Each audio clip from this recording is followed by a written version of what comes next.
Hello friends, केम छो? હું છું રૂપલ ગઢવી। સ્વાગત છે તમારું મારા કિચનમાં। આજે હું બનાવવાની છું શેઝવાન ફ્રાઈડ રાઈસ। જો તમે નવા હો અને મારી ચેનલને સબસ્ક્રાઇબ ન કરી હોય તો પ્લીઝ મારી ચેનલને સબસ્ક્રાઇબ કરી દેજો। તો એના માટે આપણને જોઈશે ચોપ કરેલી કોબી, ગાજર, કાંદા અને કેપ્સિકમ। આ સિવાય તમે આમાં ફણસી પણ નાખી શકો છો। ને આ છે રાંધેલો ભાત, જે એકદમ છૂટો રાખવાનો છે અને દાણો પણ એકદમ આખો રહે ને એ ટાઈપનો આપણે એને રાંધવાનો છે, એટલે એકદમ ચડવા નથી દેવાનો। આ રીતે એકદમ કઠણ રહે ને એ ટાઈપનો આપણે દાણો રાખવાનો છે। અને બીજું છે શેઝવાન સોસ અથવા તો ચટણી। હવે આપણે રાઈસ બનાવીએ। હવે આપણે ગેસ ઉપર એક પેન લઈશું, એકદમ મોટું અને પહોળું લેવાનું, જેથી આપણે એને સ્ટર ફ્રાય કરતા ફાવે।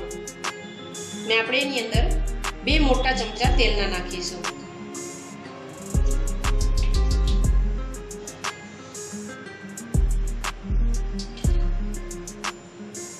હવે તેલ આવે પછી આપણે વેજીટેબલને સાતળવાના છે।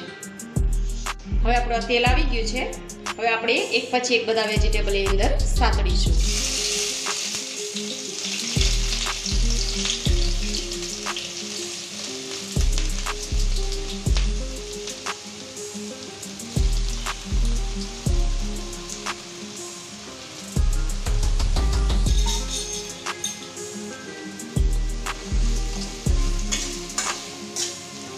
ગેસ આપણે ફાસ્ટ જ રાખવાનો છે। ફાસ્ટ ગેસ ઉપર જ આપણે એને 2 થી 3 મિનિટ માટે સાતળીશું।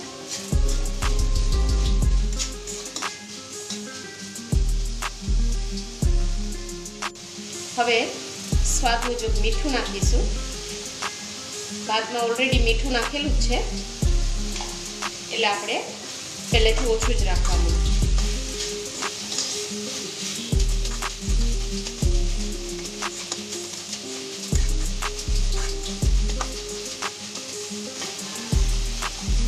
વેજીટેબલને આપણે ઓવરકુક નથી કરવાના, એને થોડા ક્રન્ચી જ રાખવાના છે। હવે આપણે આની અંદર શેઝવાન સોસ નાખીશું। અત્યારે હું 2 ચમચી નાખું છું, પછી જો આપણને ઓછું લાગે તો આપણે ફરીથી એમાં અંદર એડ કરી શકીએ।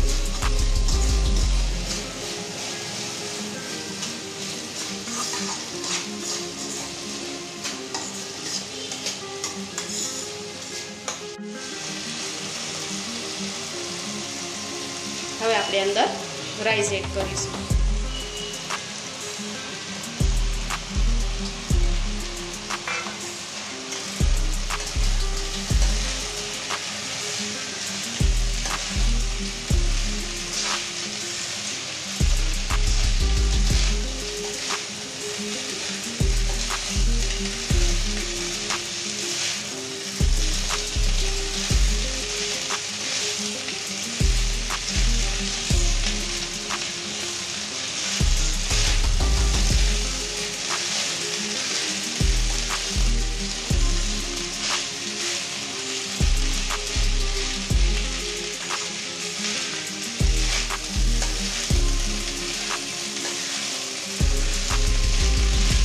આપણા રાઈસ તૈયાર છે। હવે આપણે એને સર્વ કરી લઈએ। તો તમને મારી આ રેસીપી કેવી લાગી એ મને કોમેન્ટ બોક્સમાં જરૂરથી જણાવજો। મારા વિડીયોને લાઈક કરજો, તમારા ગ્રુપમાં શેર કરજો અને હા, આ રીતે નવી રેસીપી જાણવા માટે મારી ચેનલને સબસ્ક્રાઇબ કરજો। અને તમે મને ઇન્સ્ટાગ્રામમાં પણ ફોલો કરી શકો છો। મારી આઈડી છે રૂપલ ગઢવી। હવે આપણે ફરી મળીશું નવા વિડીયો અને નવી રેસીપીની સાથે। ત્યાં સુધી સૌને